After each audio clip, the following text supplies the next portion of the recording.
UN Secretary General Antonio Guterres has said that developed economies are responsible for the vast majority of greenhouse gas emissions to the atmosphere throughout history. The Secretary General made the remarks on Saturday in a press briefing in Pakistan's southern port city of Karachi, during his visit to the flood-affected areas of the country. As is painfully evident, those impacts are skyrocketing. People living in high climate vulnerability conditions, including in South Asia, are 15 times more likely to die from climate impacts.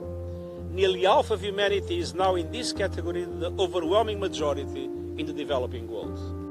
In the wake of the flood disaster Pakistan has been suffering, the Secretary General called upon the international community to devise a new mechanism of debt relief for the affected countries.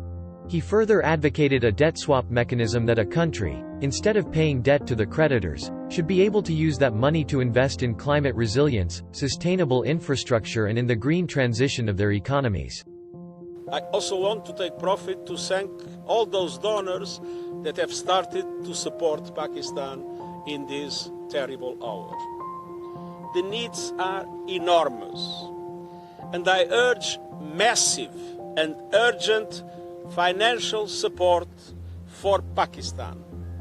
And this is not just a question of solidarity or generosity, it is a question of justice. And developed economies are responsible for the vast majority of greenhouse gases throughout history. Here, from Pakistan, I want to reinforce a clear point.